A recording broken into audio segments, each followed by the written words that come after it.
We have a beautiful afternoon for high school soccer.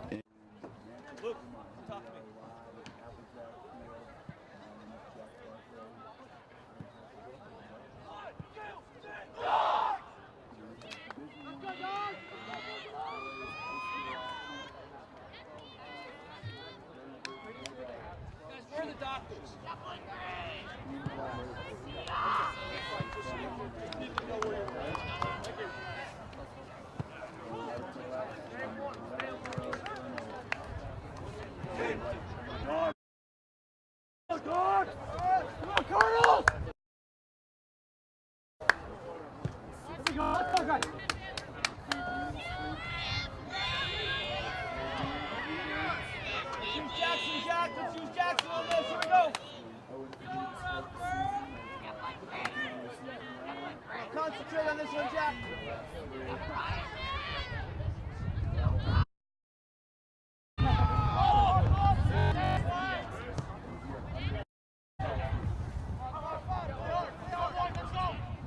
Win! Win! There you go, Jack! Go, keep going, Jack! Step up a little bit, Owen. Go, Bruce! Let's go, middle! Good! Bruce! Control, yeah, lots of room. Cover for him! Let's go! Let's go! Hey, go!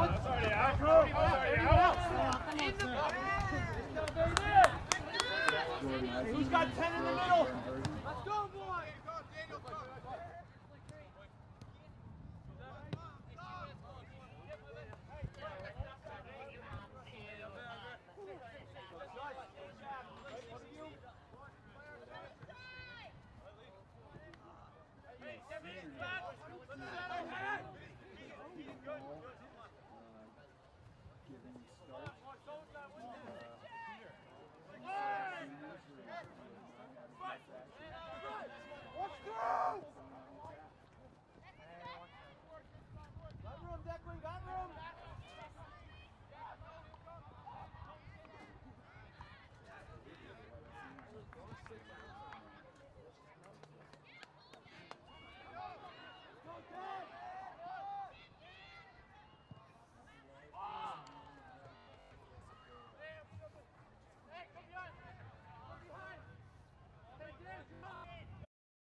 Jackson! Where's our outlet?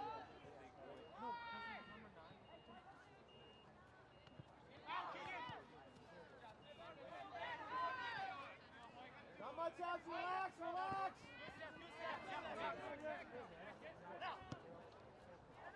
He's off! Thank you. Good job, Pete. Hey, look right away, Jack! We got 3 of them back!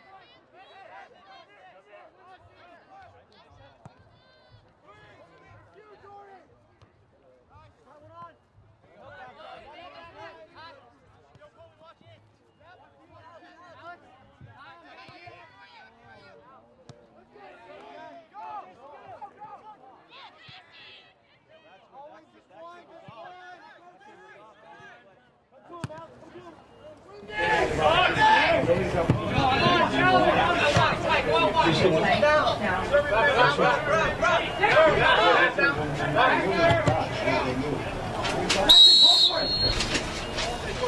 Referee stopping the clock for an injured Colonel. So one of the things BBA did from the beginning of the season was they put number 6 Jordan Eisenman from the midfield, put him as a left back, and that's given them a little bit more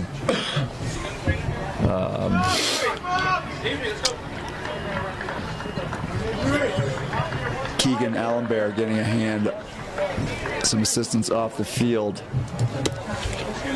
And he is replaced by number 2, Avery Bauer. That's made the defense a little bit stronger back there, but he also gets up in the attack. And he likes to serve balls with his left foot, so that's why he's on the left side. Got 4 back there right now.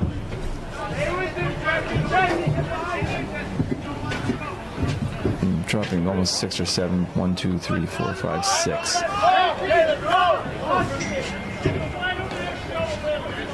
We're about 5 minutes deep into this game.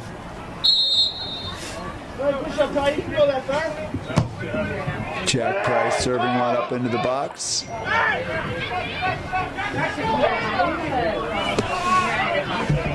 And cleared away by Burton.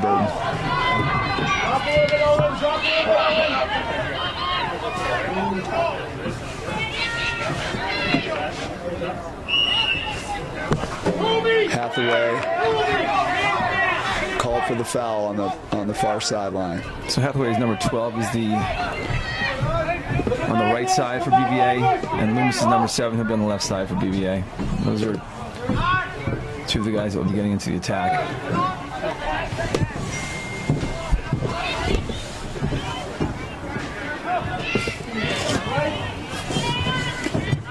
Blake Green breaking up that last attempt by Brattleboro. Blake Green, senior defender, been battling injuries this year with his knee, and good to see him back in the lineup for the Bulldogs. Ian Anglin stepping in to intercept. So on paper, these guys are pretty even, Brattleboro and BBA, it seems. Early in the season, they both played CVU, both lost to them. They both beat and lost to Mount St. Anthony.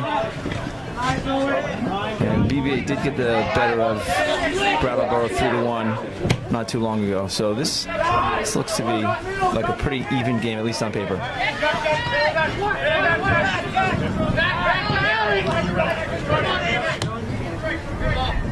At the moment, Brattleboro's defense looking organized.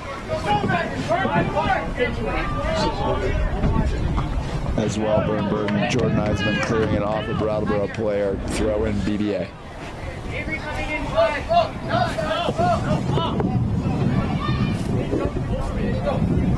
Pretty sure it's a little windy down there, but I was way off last time, so. Oscar Loomis trying to play one over the top. Price, Blake breaking it up.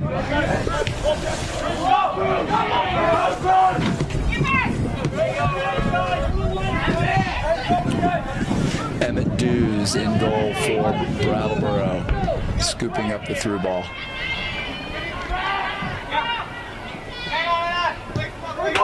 Ball picked off.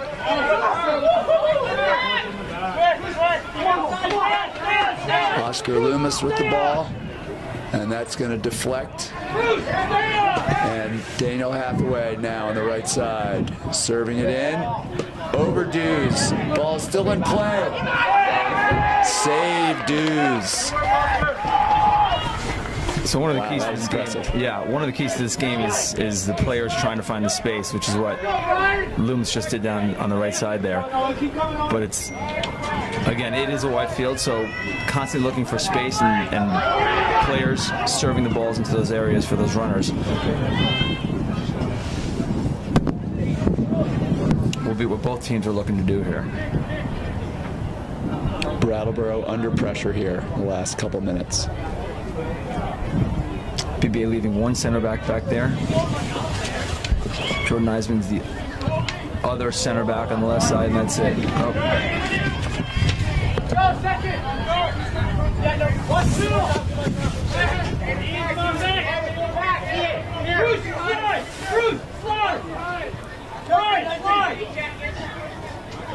Nice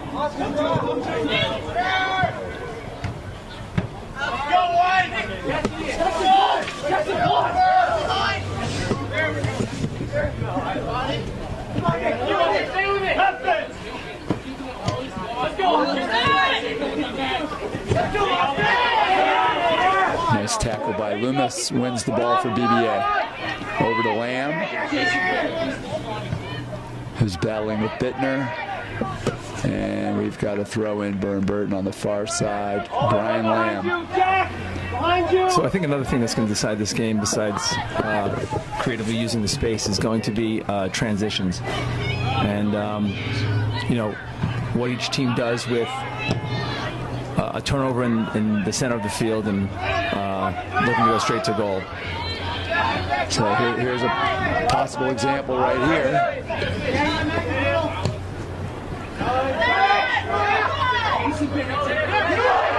No call, no call. And once again, no call. Referee is letting him play here.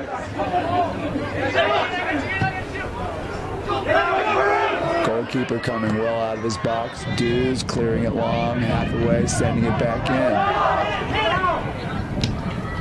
A little frenetic at the moment.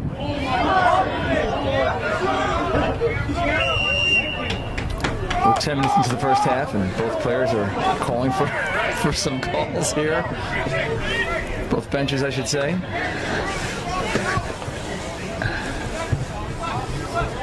If you're just joining us, we're here at Applejack Stadium in Manchester, Vermont.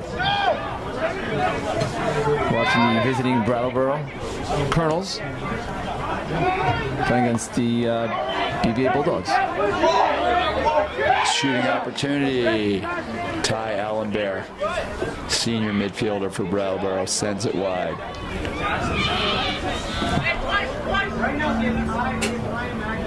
So about 10 minutes deep into the game, so far most of the action has been in the center of the field here. We've had a couple of opportunities, or I'd say, yeah, a couple of opportunities on both sides, but most of the action has been in the center of the field. Both teams are still trying to feel each other out. Oscar Loomis on a breakaway. Can he gain control? He does, but his shot goes directly to Emmett Dews.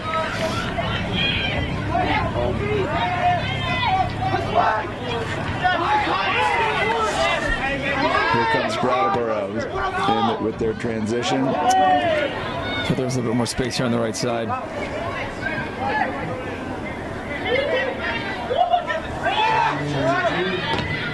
Shot blocked. Gets through. And Garen Aberth scoops it up for BBA. So I think that was Frank Holm and Jordan Eisman that both sacrificed their body to get in front of that ball. They did a nice job blocking it and giving the goalie Garen Aberth a easy pickup. Yeah, I think any shooting opportunity has to be taken quickly. Burton defenders closed in on Bauer and blocked a shot. He probably held on to it a little bit long. I agree with that. Yeah.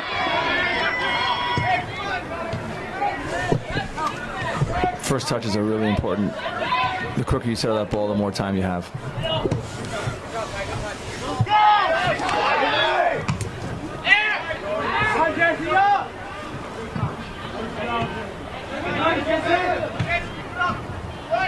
So the Bulldogs play a 3-5-2, but on defense they drop one, so it's more like a 4-4-2. They usually drop the weak side winger, which is the player on the opposite side of the field.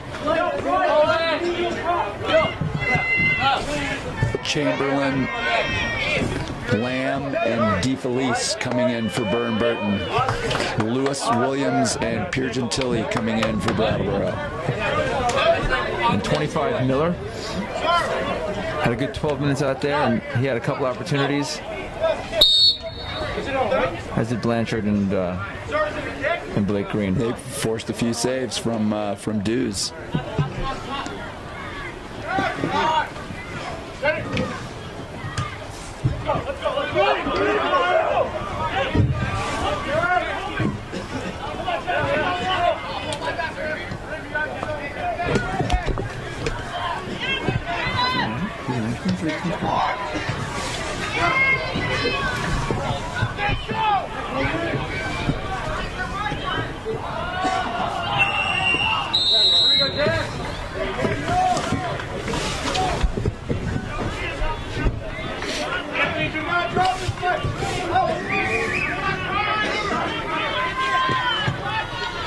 Aiden Francombe takes the long free kick for Burton.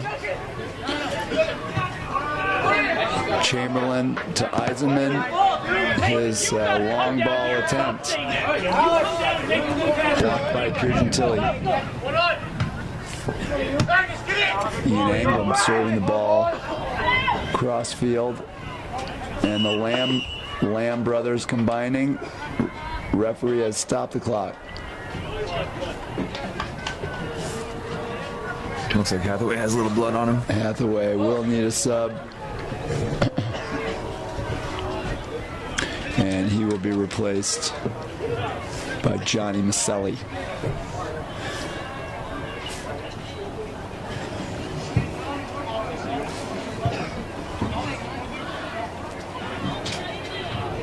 So the last time they played once this year. BBA scored twice.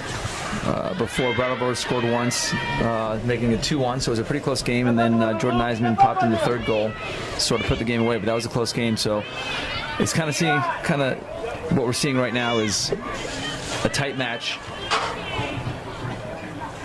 Again, mostly in the center of the field, trying to put something together.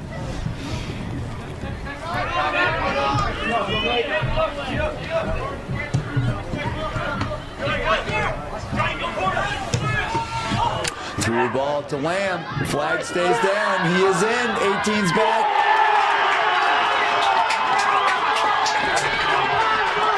Sean Lamb buries the breakaway for Burton. They take the lead. 15 minutes into the game. So what worked for Brattleboro early was the goalie being pretty aggressive, clearing any balls that were even 10 yards outside of the penalty box. Unfortunately, did not work for him this time. It was a nice through ball, and Lamb was able to fight off the defender and get around the keeper. Brattleboro was looking for the offsides call, which did not come. Sean Lamb makes a nice move around the goalie. So it'll be interesting to see if Brattleboro does any adjustments. It'll be interesting to see if Brattleboro does any adjustments. Maybe a little bit too soon to start thinking about that, but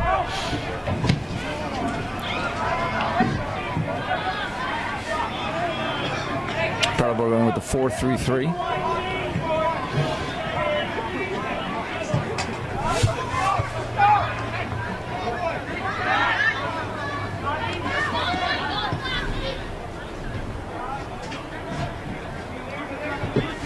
So I think the keys to Brattleboro here, because it's such a big field, is to really spread out, keep this field wide, get the BBA players moving from left to right, possessing the ball, keep this game close, and again, whoever has possession of the ball longer, the other team should theoretically be a little bit more tired. And this game, I would assume, would be decided in the second half. But again, spreading out, looking for the spaces to attack, looking to overload one side or the other. BBA so far has shown to be a little bit direct with the through balls and over the top balls. It's early, but seen a bunch of direct balls. Long ball for Maselli. Dews coming out of his box to play it. It'll be interesting to see if the center backs adjust to that and maybe give a little bit more space for over the top balls. I'm wondering if Brattleboro can handle the speed of these Burton goalies. Nice serve by Loomis into the box for Lamb, and he could not keep his shot down. That's a tough one-time volley. Took it nicely with his left foot. Nate Lewis for Brattleboro. And he was not playing with the numbers advantage there. 1-on-4, and Burton winds up with it. It's good patience by River de Felice to not lunge for that ball and just be patient. Look for his moment.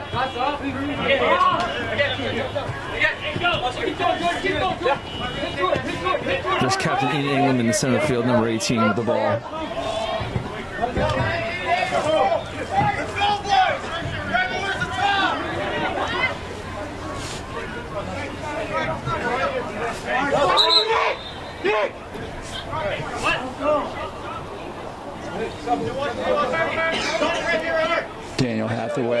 checking back into the game for Burton.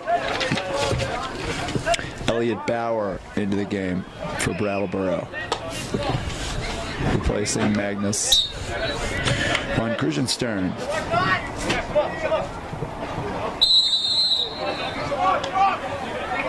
Foul called on BBA. It's a hit from behind. About 30, 35 yards out. Gus Williams taking the free kick. He'll be looking to serve it into the box. Brattleboro will be sending 4. Far post. Chamberlain gets his head on it. And Burbert looking to counter with Sean Lamb. And he winds up with the ball again. Got past the goalie again, but the ball trickled just wide. So Jack Price made it back to draw even with them, but Sean Lamb has got the speed and the quickness. He's a handful. Well, the goalie, Josh Nordheim, took just an extra second to go for that ball, and that gave Lamb a little extra time to handle that ball.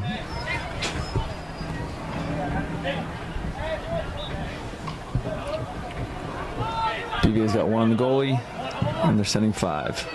Eisenman serves it in, the ball coming through. Brian Lamb's shot was blocked, and the ball will stay here. Throw in Burton.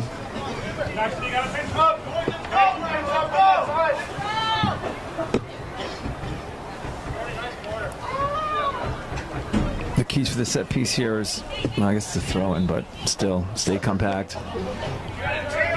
Get compact and stay compact. DeFelice to Lamb. DeFelice gets it back. His left-footed attempt blocked. Corner, Burton. Nice little combination play there.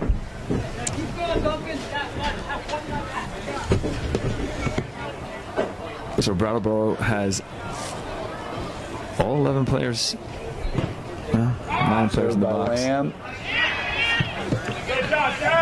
Jack Price with a strong clearing header.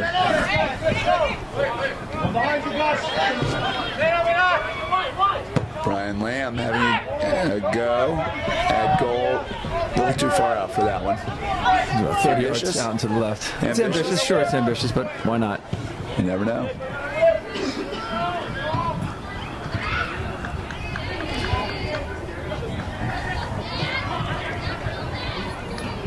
Got a small crowd gathering of 100 or so people. We expect the night to grow as time goes on. 7 o'clock. Burton Varsity girls versus Mill River. So a little chilly this evening, but everybody's over there in their blankets on the far sideline, and great night for soccer. Jordan Eisenman serving long to Hathaway. Flag stays down. Hathaway is in. His shot is wide. So one of Jordan Eisenman's strengths is his ability to serve the ball.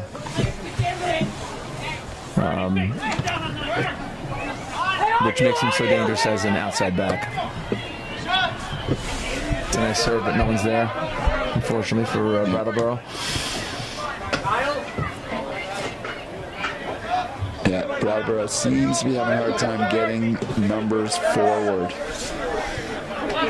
Burton well organized in the back.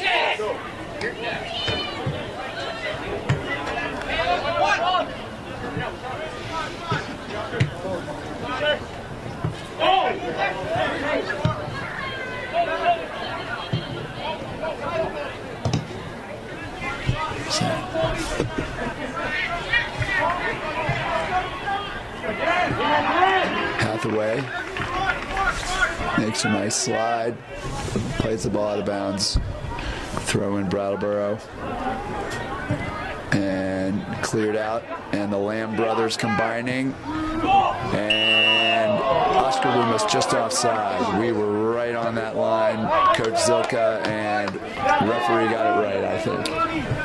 Yeah, he was a yard off there, but I'm wondering if the back four is taking into account how direct BBA is playing here. Are there any adjustments that are being made as the half is going on, or maybe this conversation will have at halftime? But it seems like most of BBA's plays are either looking for the through ball or over the top. And they've been dangerous, so it's working.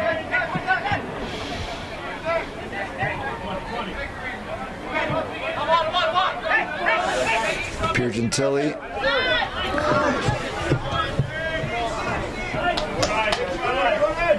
Trying to go wide there.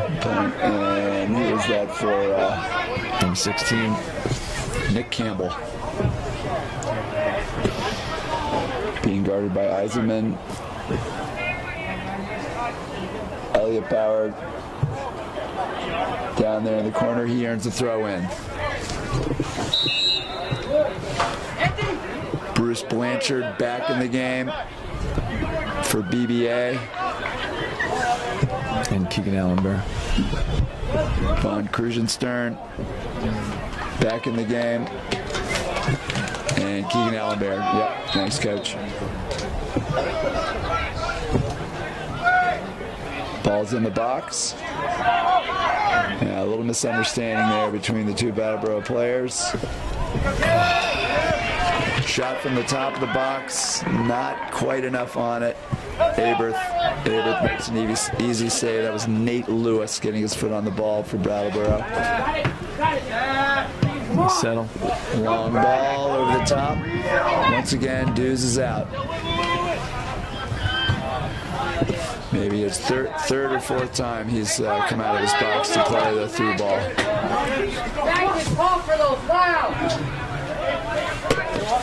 I've been calling him Nordheim.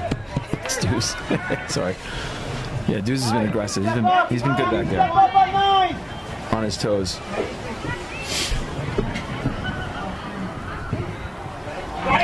Oh, beautiful serve by Hathaway to Loomis on the far side. He could not quite get high enough to head it down, keep his header down. I always love seeing that battle 1v1 situation. On the back post. Who makes the first move? Is it the defender? Is it going to be the attacker? Hathaway, very effective so far for Burnberg on the right side.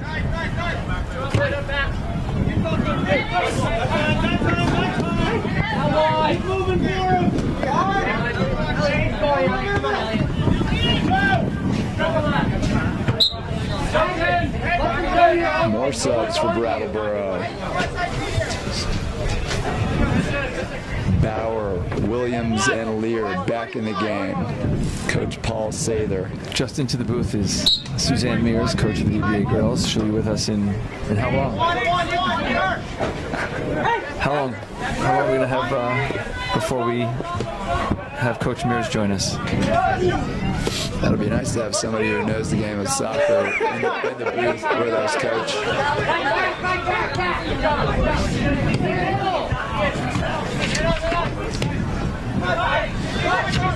Ty Allenbear wins the ball, but Ian Anglem wins it back.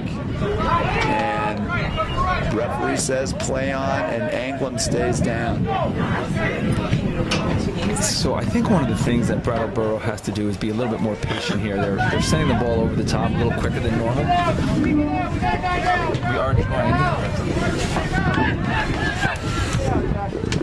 By Suzanne Mears. Hey guys, how's it going? Head coach of BBA girls team, and help us out. Is this your fourth or fifth season? Fifth season. Fifth season as head coach of the Lady Bulldogs. So we're thrilled to have you in the booth, and sure, we're watching a fun match so far. Pretty even match between BBA and Brattleboro here, and Burton's speed has been tough for Brattleboro to deal with so far. I don't know if you've been able to watch any of this. I know. I just got here, so a couple minutes of it, but this is a great view from up here.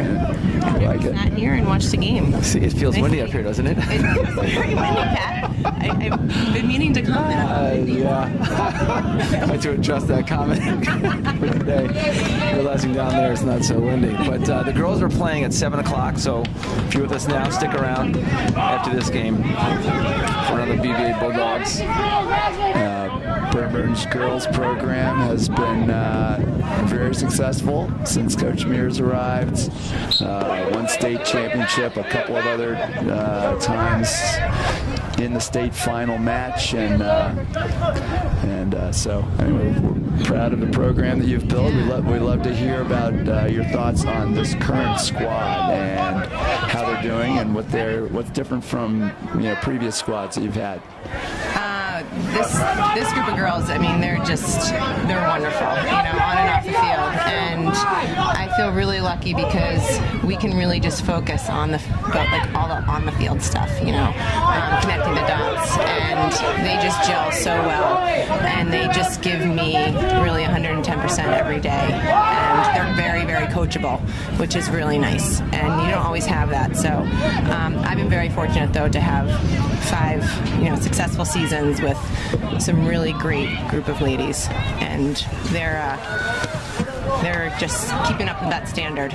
So it's officially half a decade now that you've been with. Is that what it is? Let me see. Yes. Carry the 2, divide. Half a decade. So should I start saying that? Seasons? I don't know. It sounds so much longer. It sure does. So you had some stiff competition early on in the season, and it seems like you've been on a roll as of late. Are there any adjustments you made as the season went on?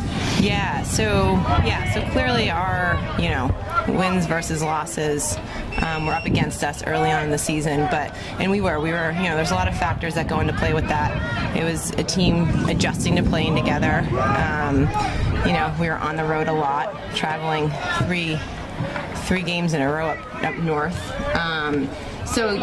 But to be honest, they just kept their heads high, and we continued to work and build day after day, and I think that's why we're at the point that we are at now. They never once hung their heads, and we have an end goal in sight, and we've been building towards that and working towards that, and just really becoming more successful as a group. And we haven't been playing as individuals, and I think that we got away from that, and it's hard sometimes you get frustrated because you want to just do everything yourself, and I think they realized early on that that's not how we're going to come out on top. So I've been really proud of their growth, and I hope to continue to build.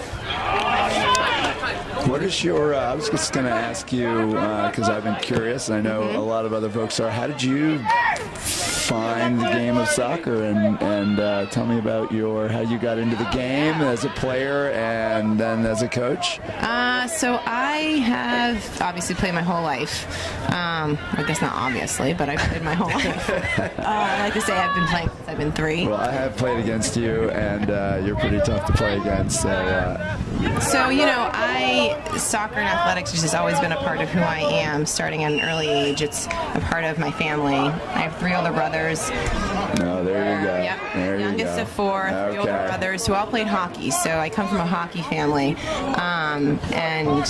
My dad played sports in college and played at BU, hockey and baseball. So it's just it's in my blood, and then coaching as well. So all my brothers have coached. One of my brothers two currently coach, and one's currently runs a hockey program in New Hampshire. So my dad has coached for 35 plus years, and I never really realized that I wanted to coach until I moved to Vermont, and it was the first year that goalie out, shot wide. Beautiful combination work by Brattleboro on the far side. So when I moved to Vermont, it was the first year I hadn't been involved in athletics, and I was like, I guess I got to start coaching. And I missed that competitiveness, and I started that 11 years ago, and then just kind of made my way up, and it's become a part of who I am now. That's a cool story. Yeah, but when you said you've got 3 older brothers, then I kind of makes some sense. You had to be tough as a kid, I'm sure, and learn how to survive out in the backyard. Oh, you got playing pickup hockey and soccer and everything. That's great. So we're here with Suzanne Mears, coach of the BBA Girls Varsity Bulldogs. We're we're also watching the BBA Bulldogs play Brattleboro Colonels. It's a 1-0 game. There was opportunity for Brattleboro not too long ago on the far side. Mostly it's been BBA with direct play and chances. But 9 minutes remaining, first half. Suzanne, I have another question for you. So, Sure. Each year you have a new crop of kids coming onto the team with a bunch of seniors graduating. How important is team bonding, and how do you deal with that? Oh yeah, that's kind of been our MO. I mean, that is something I'm sure every coach feels is vital, but that's where we start. And if we can't gel together as a team off the field, then we're surely not going to be able to do that on the field. So I take that I take that pretty seriously, but it's kind of just become part of our culture, and it starts in preseason, and there's some things that we do that become tradition, and I think it's just establishing a level of respect for one another, and we completely we create a family atmosphere, and I think that if you ask anybody on our team, that's what it is. So I assume it's harder from one year to the next at times, or easier, or it's always different, I guess. Always different characters. It's always been there, and it's always been one of our top priorities. But of course, you're going to have a different combination of personalities meshing together. I always tell them, it's not easy to have 22 to 25 girls get together day in and day out, and things always go right. Yeah, right. But it's how we overcome those, and I think that's what makes us stronger. A shot.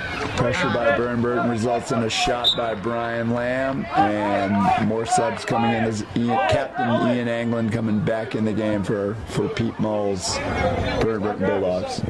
This is really nice because I think Pete and I both, we don't get to sit and watch one another's games because we're either on the road or practicing during games, so to have this opportunity is nice.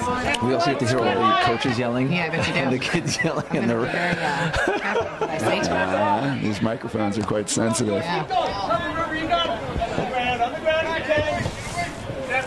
So, What's Brattleboro's record? they are 6-3. 6-3. They've actually won 6 of the last 7, so they're kind of on a roll and they're feeling it. And I want to say their one loss in those 7 games is to BBA. Okay. So I know that coaching at this level is demanding with your time, and I know you have another day job which is quite demanding as well. How's that going? How's the balancing the family, the professional life, the coaching? And I know that probably the longer you're in it, the more tricks that you have. Yeah, it's going. Fall is a very, very busy time for me and my family. But thankfully, my husband's super supportive, and I wouldn't be able to do it if he wasn't. But yeah, juggling, and I've been back to work full time for the first time this year since I've had kids. So juggling that, and soccer season, and family life and work life. We all do it though. So we manage and plug through day after day. And you have 4 children, correct? I have 4 children. Yep. Wow. you do it all.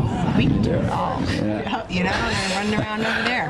So, Eye on from here. so what's the toughest part about being a high school coach? Oh man. We're just coming at you with the questions. Yeah. I like that.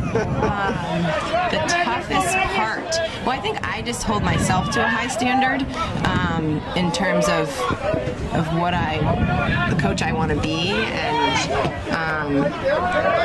Serve in the box. It's a tough question. I mean, my understanding is that you high school coaches wear so many different hats with having to plan meals, having to I guess you're also working with the travel. Do you have a budget that you have to work with?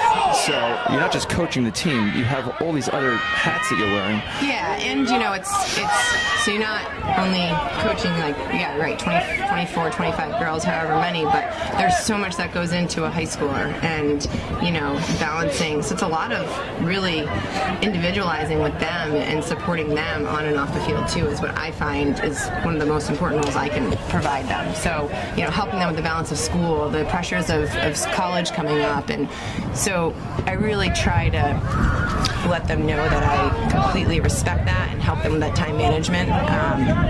So you're right, there's so much other stuff that goes other than just that's coaching. But I have to say that this season, I have felt like I don't know. I think as coaches, you put a lot of pressure on yourself, and I felt that I think with experience, you just learn how to manage that. So I feel good about where we're at. I mean, the case can be made that you just graduated one of the best years of soccer players on the girls' side to ever walk through BBA. Right. So there are certain adjustments that you've, I'm sure, had to make. Yeah, absolutely. But we still have. So that is definitely true, and I have been very fortunate. I started in a year where I inherited, just a great group of athletes and phenomenal soccer players. I mean, you're right. Like, there's just no doubting that. Yeah, to see that number of girls play at the next level in college is so fun. Yeah. Three with Grace Pincus just committing to UMass on a Division I scholarship, 3 Division I scholarships. You don't have those opportunities often. And one of the most amazing days that I'll never forget is that last year I had a graduate playing in the two graduates playing in the quarterfinals of the NCAA tournament on the same day. I mean, that's something I don't think many coaches can say. So it's pretty special, and I think that's just a testament to this program and to the community and the organization that the girls have and the dedication that they put into the program. Yeah, no doubt, something to be proud of. Yeah, it's pretty cool. So, watching this game right now, I feel like Brattleboro is staying a little bit more narrow than what the field would allow them, and BBA is having success because they're able to stay compact in the central part of the field there, in the center, center part of the field in front of the goal, and so it's tough right now for Brattleboro to get through. As I'm seeing it from where we're at right now, they're not using 15 to 20 yards of the space on either side on the flanks. And Daniel Hathaway again going down the right side. He's been serving him in. Loomis drops down for a low header, which he did not connect on, but that was a little scary there for a second, I gotta say. He went way down as the Brattleboro defender was trying to clear it with his foot. I have another question. I have a question for you. Go ahead. Oh, and your time is up. Thank you for coming. I played that one well, didn't I? How's your season going, Coach? Oh, it's been challenging. But close one.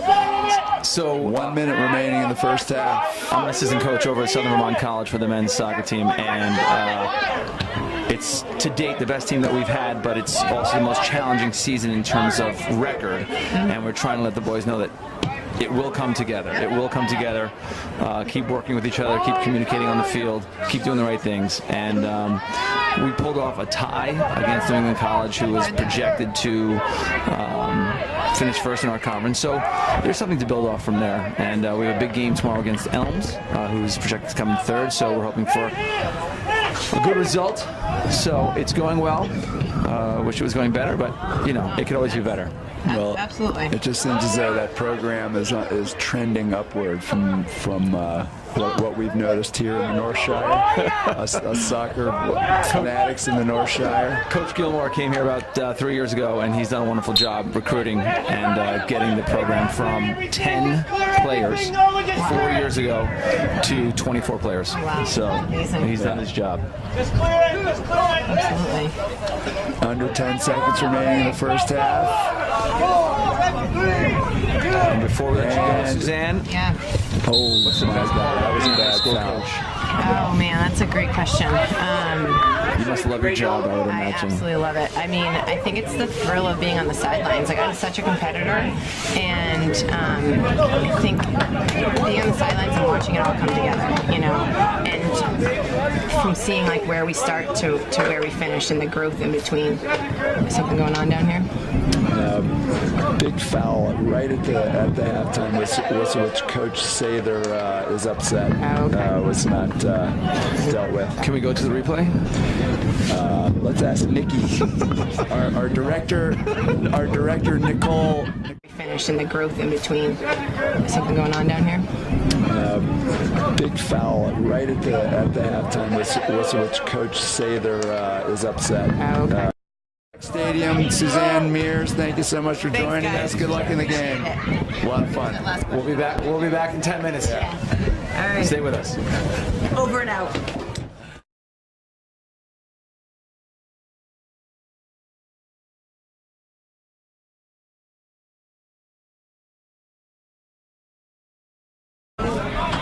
Jordan Eisenman.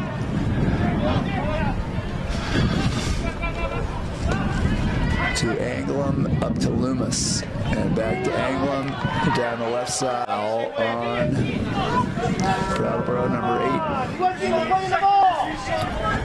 8. Coach Sather not pleased with the referee's call.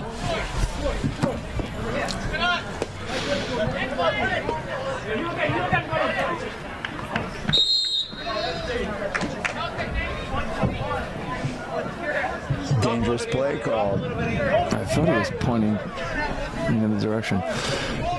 It's a high foot, indirect kick coming in for Burton, Jordan Eisenman. And he's going to serve this into the box. Let's see what happens here.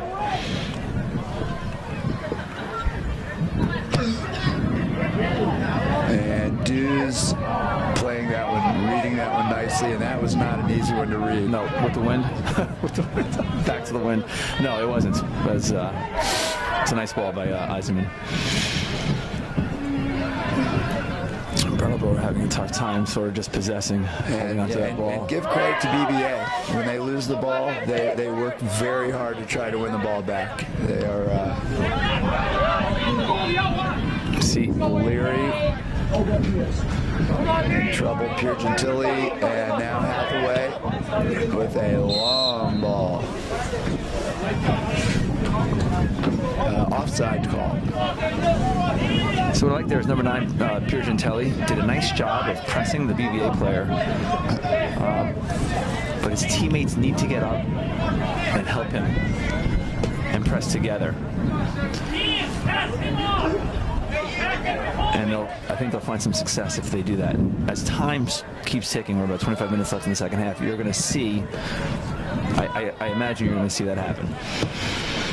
Price, ball not hit as he wanted, but Brattleboro gets it back on the throw-in. Declan Torville right at the midfield line, and Hathaway reads it.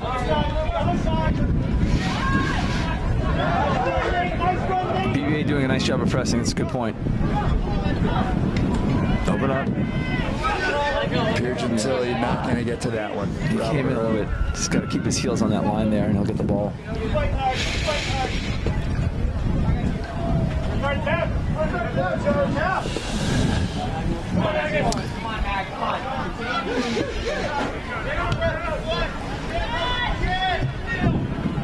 Brattleboro doing some nice possession in the midfield, and can they sustain it into the attacking? That's a good battle by, who's that, Eisenman down there? Eisenman gets the foul called on him, but could have gone either way. He's fighting for it.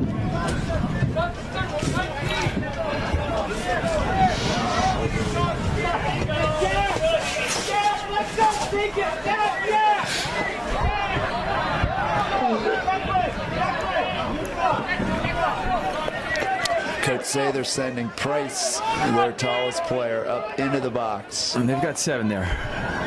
1 on the ball, 2 at midfield, sending 7. Nice serve. Francombe reading it well, heading it clear. Brian Lamb adding another header. And Burton looks to break, but they've given it away. Foul called on Brian Lamb for a hold, it looked like, and another free kick for Brattleboro. Price jogs forward once again. 1 on the ball, 2 at midfield, 7 in the box. Good ball. And dangerous play. Pierre Gentili tries to keep it in. It stays in. And then we have a whistle. Ball's out. It's a dangerous ball. Goal kick coming out. I think a few of the Burton players may have stopped play and prior to that whistle. I know you tell your players to play the whistle. Follow the runners. Follow the runners. You know, in a dangerous spot like that, you got to follow the runners. You can't. It's the second balls that get dangerous. What happens is players sometimes they see the first ball, they go to the ball, and they leave their players. Brattleboro sustaining a little bit of pressure. And Eisenman having some trouble in there. Out to Piergentilli, he's going to have a go. And not on target. But Brattleboro is putting something together. And that builds confidence. Let's see how Brattleboro sets up for this one defensively.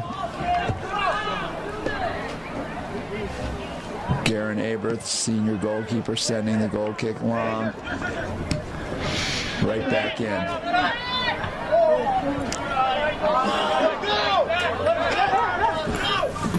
What do you think? Leary having a little bit of difficulty in his right back position, but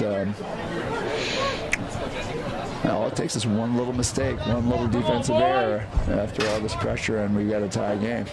You know, that's what the Colonels and Coach Sather are trying to put together here. Usually with these games, it's whoever makes or whoever takes advantage of the mistakes. And we've got a corner. The referee calls the corner.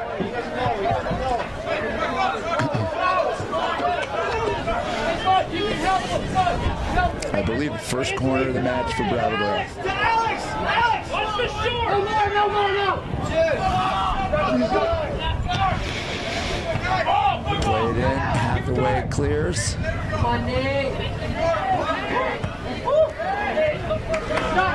Nate Lewis with a nice turn and shot, but handled easily by Aberth.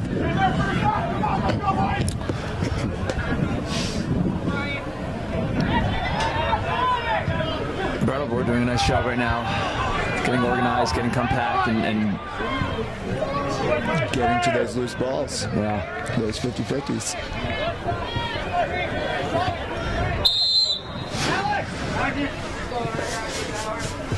Bauer and Jerome Wren into the game for Brattleboro.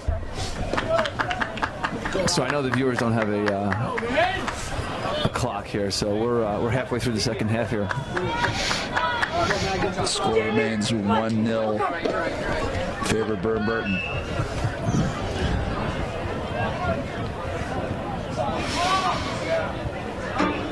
Duncan Chamberlain reading it nicely and clearing it out, and his pass goes to Loomis, who keeps possession on the left side, and he's got space. He gives it up back to Chamberlain, who can't handle it. Hathaway is in. That was a handball. Handball on BBA. So I'll tell you where that all started. Is back in Brattleboro's attacking half, or BBA's defending half. Brattleboro player got the ball, and he tried to turn into pressure and deliver the ball. And BBA won it, and it was... And credit to BBA on the counter.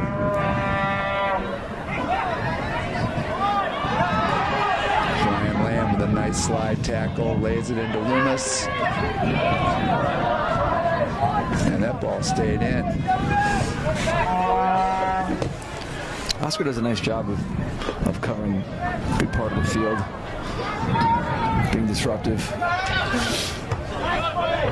Leary wins the header, and Hathaway closes to play that one.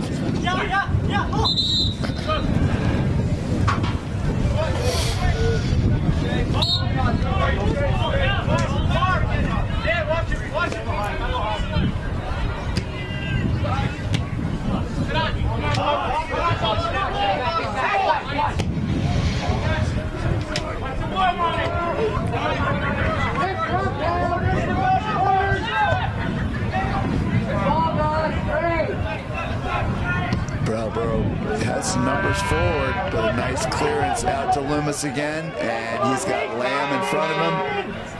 It's a good set. One too many touches by Loomis. No, it's a good ball. Almost. Francombe playing that one nicely in the back for BBA. Everybody, Francombe is one of the captains for BBA, along with Ian England and Garen Aberth. Am I missing anybody? I think you got him.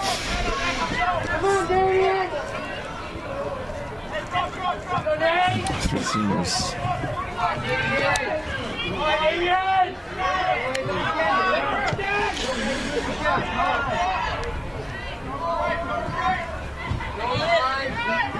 Again, play is jammed into that middle 50 yards. See, offsides on Sean Lamb.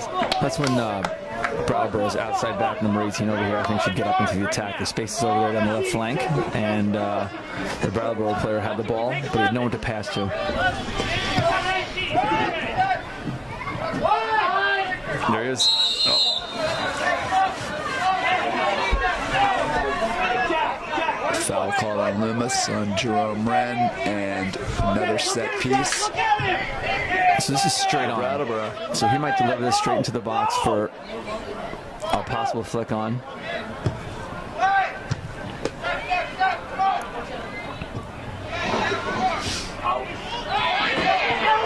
Anglin for Burton.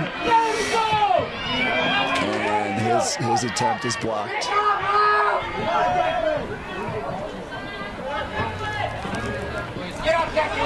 Chamberlain now to Hathaway.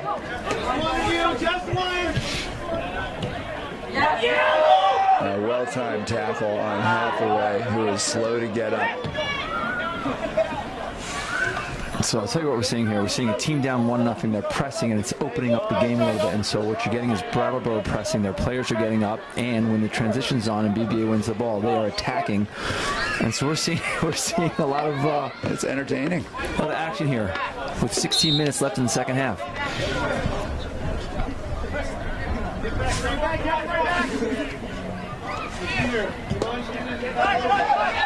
Brattleboro trying to drive forward with numbers. Through the ball, Jordan Eisenman's back. Garen Aberth sending the ball long and earning a throw in for Burton.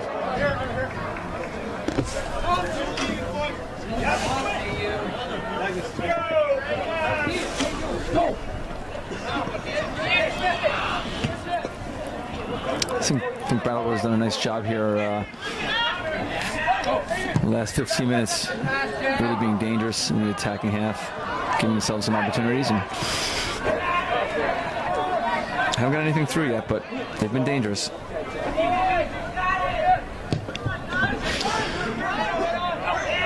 Oscar Loomis on the dribble.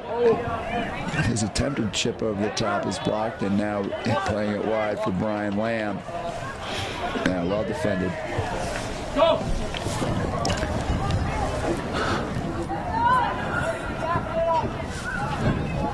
Loomis in the box on the dribble.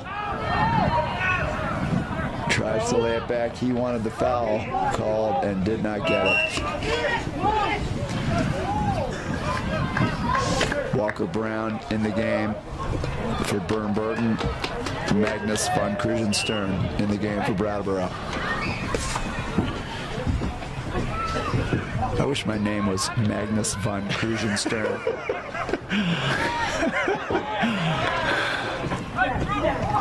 Oh, that's a nice little play.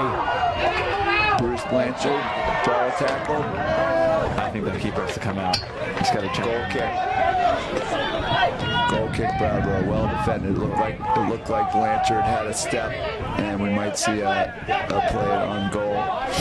I may not have the best angle here, but I thought he could have taken the angle away a little bit by coming out.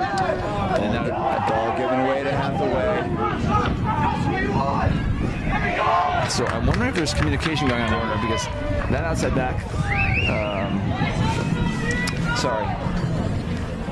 Torville, Declan Torville, he had some time, but no one was talking to him.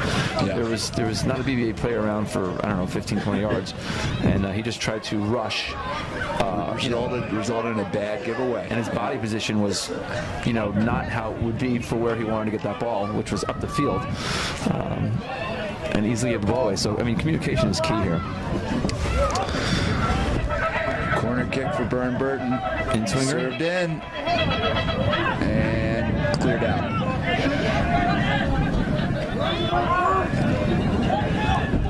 Loomis on the dribble. It's a nice little move by Loomis. Get around the defender. Got about 12.5 minutes left here in the second half. BBA have 1-0.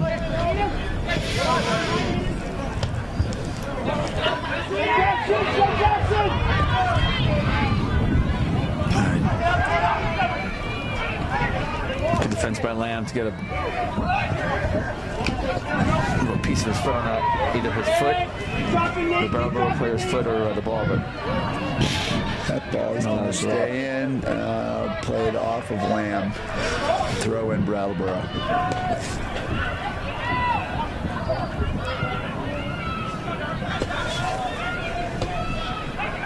Not a lot of space for Brattleboro. They did a nice job with it.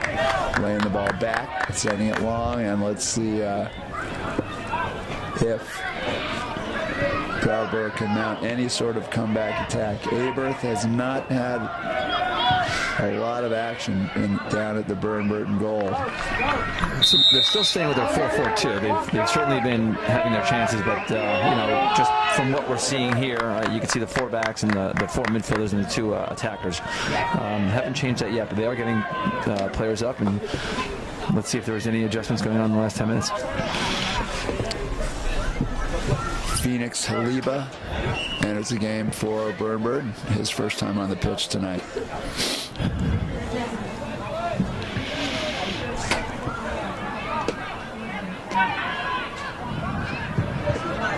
Service into the box by Lamb.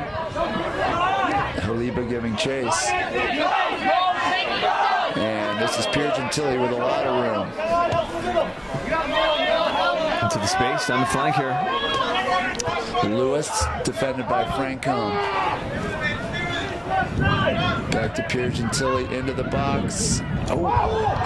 Ball is loose.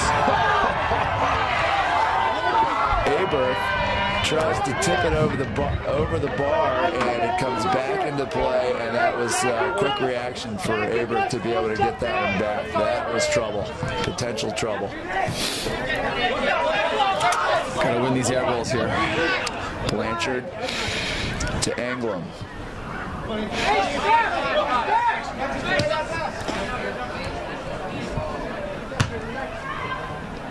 Time! Show for him! Hughes. One more wide, Declan. Wide. Played wide, and back to Brattleboro. And they do eventually clear the ball. So we can get runners forward, gain possession, but it's still 2 against 5 over there. They're all off.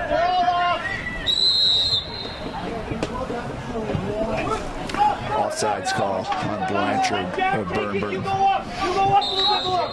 As I'm looking, by the way, across the field, I see all the fans huddled together, just trying to stay warm. Standing by the bench, he's having a hard time saying who's on the field and off the field. So we have pennies or consent or something, so we look across. We got pennies. Okay. There's a point being made here that the players from Brattleboro are the players wearing white jerseys, bench players are not wearing pennies, and traditionally players that are not in the game are wearing pennies to differentiate them from the players on the field.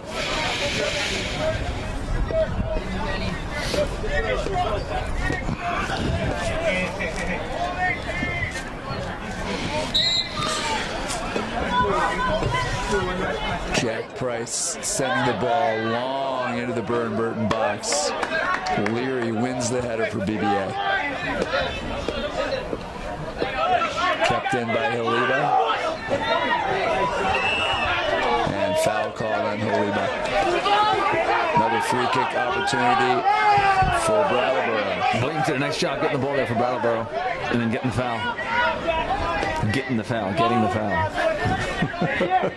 Gus Williams serves it in. That's a dangerous ball. Nicely cleared. Potential giveaway. Foul called on Sean Lamb.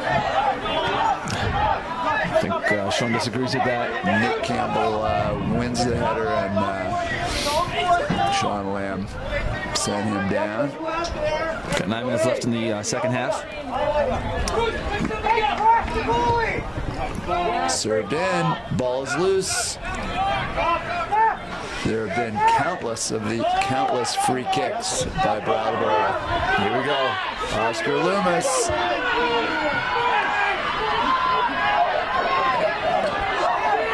Oscar Loomis still with time. The chip.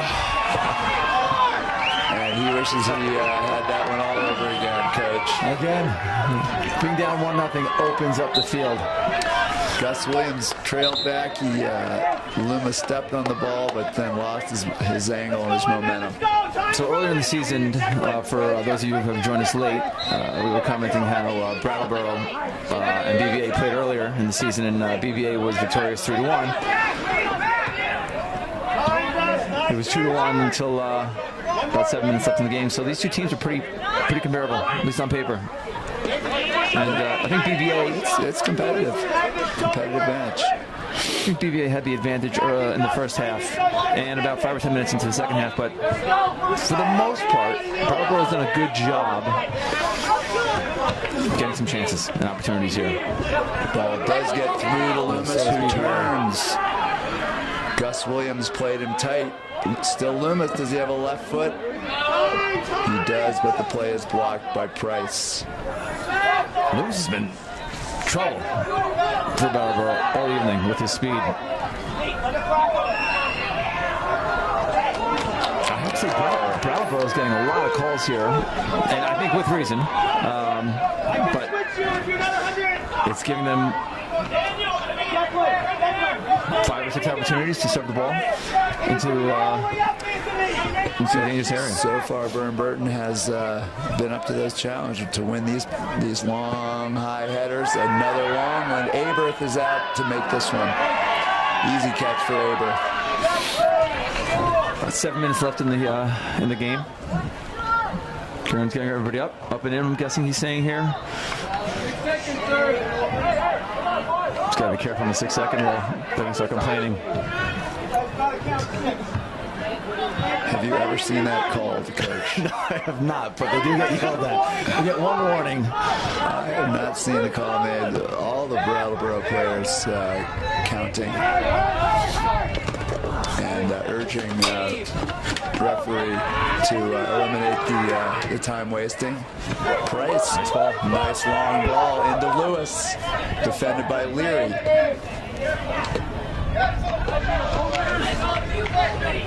Throw in Brattleboro.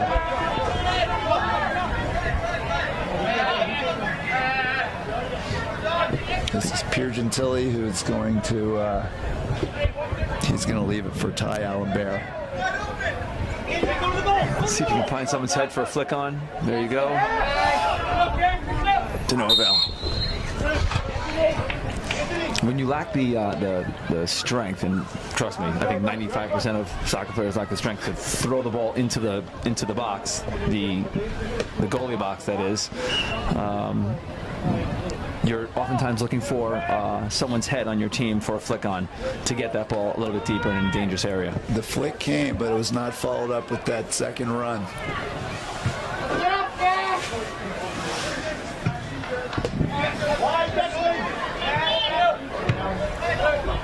Leary sending it long. Loomis and Hathaway over there for Burton, both with excellent speed, and they combine well over there. Loomis having a left-footed attempt. It's a good ball. That shot is wide. 4 minutes, 40 seconds remaining for Brattleboro to try to find another scoring chance and get the game equalized.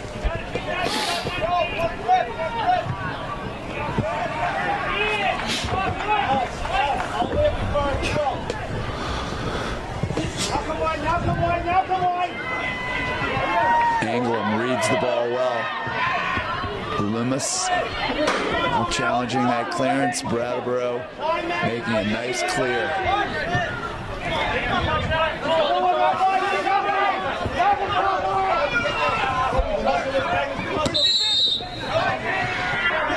Referee correctly letting play go on there for a couple seconds to see if any advantage was gained. Then he made the call. So we have about 4 minutes left here in the game.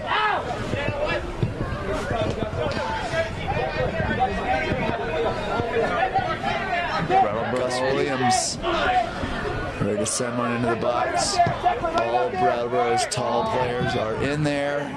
And again, it's Frank Cohn. Called his name many times on those clearances.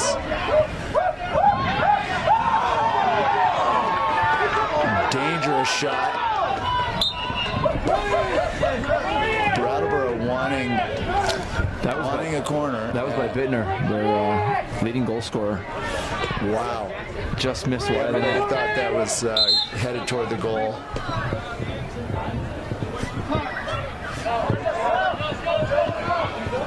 Three minutes remaining. Ref making a point of BBA wasting some time, so we stopped the clock. Price heading it back in. Hathaway for Bird Burton. To Anglin, back to Hathaway, and up to Maselli.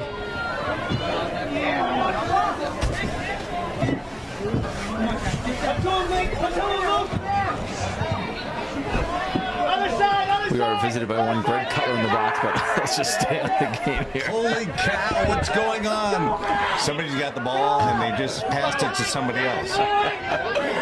It's exciting stuff. I don't know if he understands that it's 1-0 with 2.5 minutes left. Are you kidding? I just got here. That's the best time to show up, obviously. What do you think about the game so far? Greg Cutler should be commentating some nice golf action or something, but he knows as much about soccer. I know that there's an orb involved. Is this mic live too? I think it's live. I think it is. Want to stay with us? Normally I get to just announce the names. This is exciting stuff. So we have got 1 minute 50 seconds left. We've had a great game here. Do you think the Bulldogs first half? Do you think the Bulldogs can hang on, Greg? I definitely think the Bulldogs can hang on. They're tenacious like nobody's business. And we've got all the right conditions tonight, as you probably already talked about. Field is in amazing shape. Conditions are perfect. Yeah.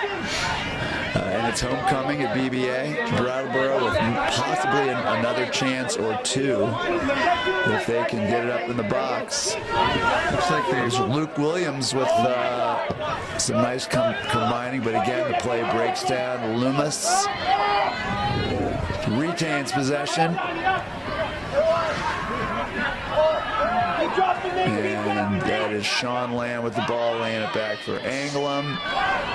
And BBA needs to be careful with the ball, not to give it away in the back. We are under a minute. Smart move, though, not to just attack and just possess the ball and go back.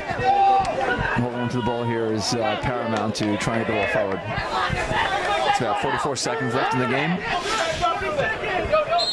I'm obviously out of my depth here with you two because it sounds incredibly well informed, and I might call a score or a touchdown. Anything could happen, really. I thought I was going to be doing ice hockey. It got cooler. We had variable temperatures this week. What's happened? We're going to add some time back on the clock. 32 seconds. They've added 8 seconds back on the clock. Our scorekeeper. I'm wondering if he's thinking about some hot chocolate, I think. Stalling or delay of game. You've had these some of these players are all the girls that are coming up. You've had a lot of those players. You've coached a lot of those. I've been coaching for too long. No, not long enough. It's never long enough. 12 years. But yeah, I have. I've been fortunate to have some of the seniors down to the freshmen. So that's nothing lucky. Fun in the next game coming up. And they're good despite my coaching. So I had that problem too. So all of the people. 10 seconds remaining, and Burton looking to seal it. Oscar Loomis in, and his final attempt to ice it goes over the bar, and Burton has hung on to win their homecoming battle with the Brattleboro Colonels 1-0. And that was a competitive match. Good match. Showed up just in time. Awesome. folks, we have a game scheduled to start in 12 minutes. The BBA girl Bulldogs will be playing Mill River. Playing against Mill River. So we're going to take a little break here, or are we just going to talk to Mr. Gutt? No, we're taking a break. Yeah, that's a good break. We're taking a break, yeah. All right. We're going to get some hot cocoa. Find out how to pronounce the names of the next players and try and do it successfully. We'll see you in just a short while. Stick around.